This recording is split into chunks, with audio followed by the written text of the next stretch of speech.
Welcome to All Farm. Sugarcane production begins with the choice of cane varieties to be planted, based on local soil and climate conditions. Choosing the right varieties ensures productivity and resistance to disease. More than 600 varieties have been developed in Brazil. The use of fertilizers is limited because solid residues from sugarcane processing are used in the fields to offset traditional fertilizers. Filter cake, for example, rich in phosphorus, is recovered at the mill and utilized as an organic fertilizer. Residue samples are first analyzed in a lab to determine the volumes that can be applied.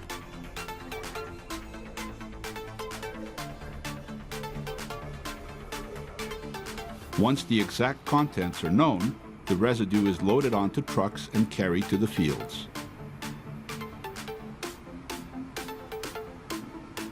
Sugarcane stalks, developed especially for use as seedlings, are scattered over the soil by planting machines.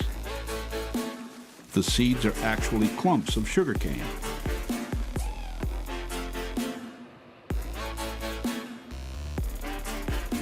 As it's pulled by a tractor, the machine opens a groove,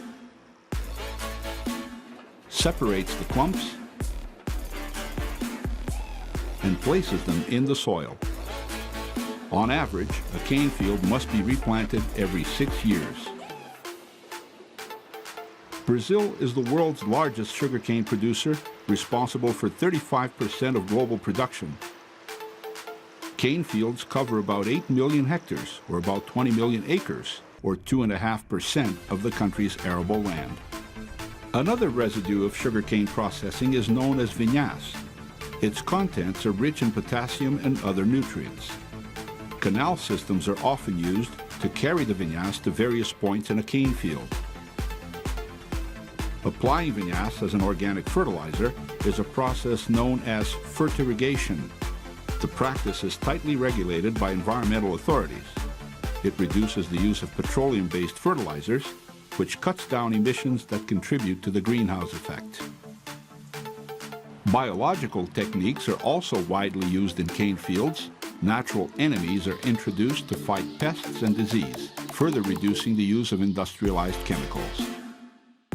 Close to 90% of Brazil's sugarcane crop is located in the south-central region, where the annual harvest takes place from April to December, coinciding with the dry season.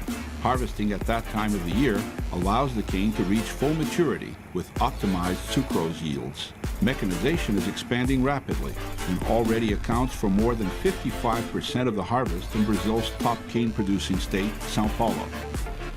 Mechanized harvesting eliminates the need to burn the sugarcane straw, an essential step for manual cane cutting. The straw is now separated from the cane by the machine and left on the ground as mulch. It also protects the soil against erosion. The cane is chopped and deposited in a vehicle that moves alongside the harvester. A single machine can harvest up to 800 tons of cane per day. In a growing number of mills, part of the straw is removed from the field and used to generate bioelectricity. In the future, the straw will also be utilized to produce second-generation or cellulosic biofuels. At the end of the day, the harvested cane is transferred to a larger vehicle to be transported to the mill for processing. Manual harvesting is carried out by agricultural field workers. Stretching exercises are a common warm-up practice before work begins. The straw is burned before manual cutting under strict environmental regulations. The burn drives away snakes and other potentially poisonous animals and makes it easier for workers to get to and cut the cane, now without its dense foliage.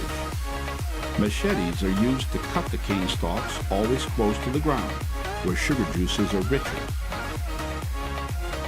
An agreement signed between the São Paulo state government and the sugarcane industry will put an end to manual harvesting in the state by 2017. Once it's cut, Sugarcane is highly perishable and needs to be processed in a mill as soon as possible to avoid losing its sugar content. Most cane is delivered to a mill less than 24 hours after harvesting.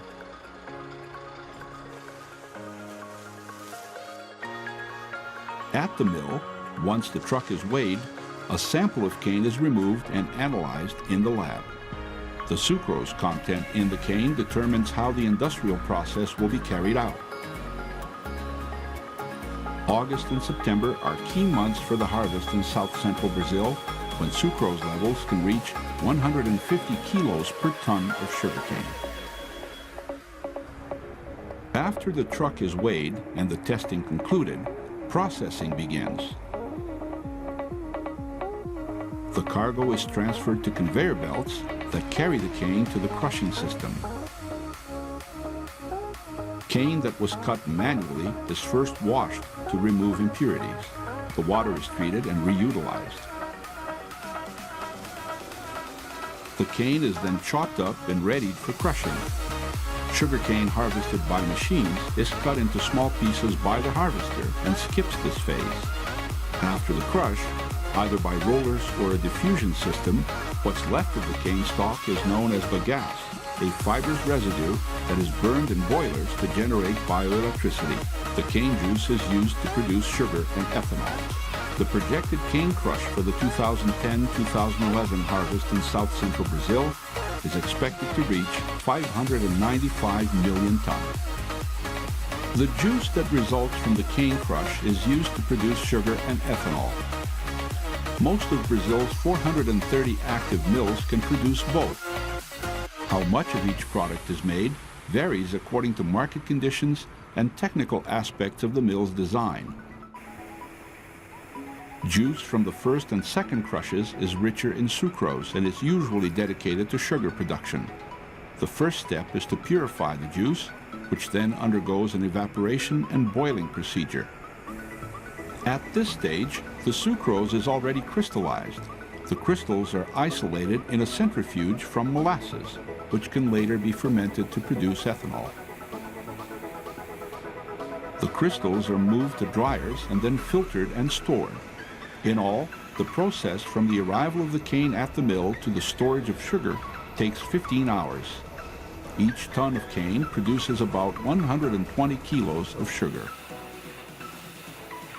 The finished product is packaged for shipment to stores and supermarkets. Sugar types for industrial applications are placed in special containers for large-scale shipping. The storage process for all types of sugar produced in Brazilian mills is supervised by the National Health Inspection Agency, known as Anvisa. Brazil is the world's largest sugar producer and exporter. It answers for about 20% of world production and 40% of global sales. Ethanol is produced from sugarcane juice through a fermentation and distilling process. The juice is first purified by various filtering processes until it is ready to be fermented and mixed with yeast. At this stage, the liquid is called fermented wine. The alcohol contained in the wine is recovered in distillation and rectification columns. Hydrous ethanol, the type used in flex fuel vehicles in Brazil, is produced at this point. To obtain anhydrous ethanol, the type that's mixed with gasoline, the liquid undergoes an additional water removal or dehydration stage. The entire procedure from the arrival of the cane at the mill to the finished product takes 15 hours. 1 ton of sugarcane yields about 85 liters of ethanol. Brazil produces more than 30% of the world's ethanol. It is the top exporter and second largest producer of the biofuel, behind the United States. In the 2010-2011 harvest, production is expected to reach almost 30 billion liters. Ethanol produced in Brazil follows strict technical specifications and international standards.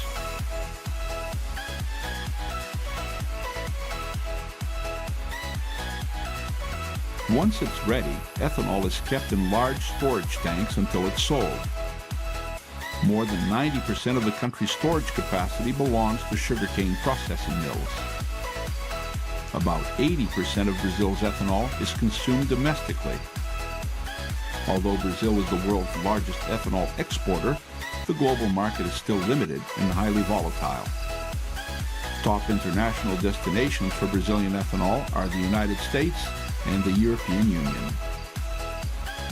Several transportation methods are used to distribute ethanol inside Brazil, from railways to riverboats and barges to pipelines. But the most common way to transport ethanol is by truck. There are more than 500 distribution terminals throughout the country.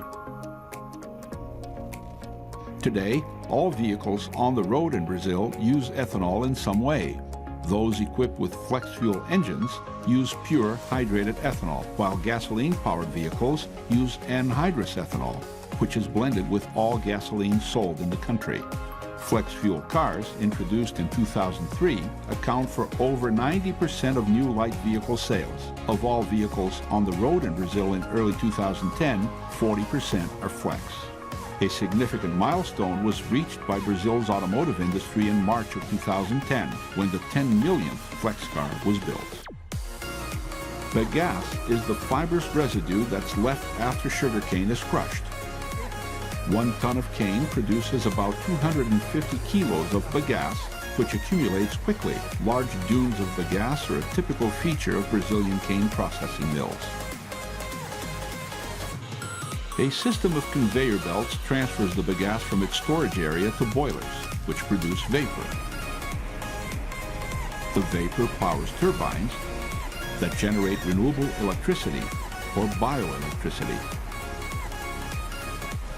Control centers equipped with the latest technology monitored the electricity produced, utilized, or exported by the mill to national distribution grids.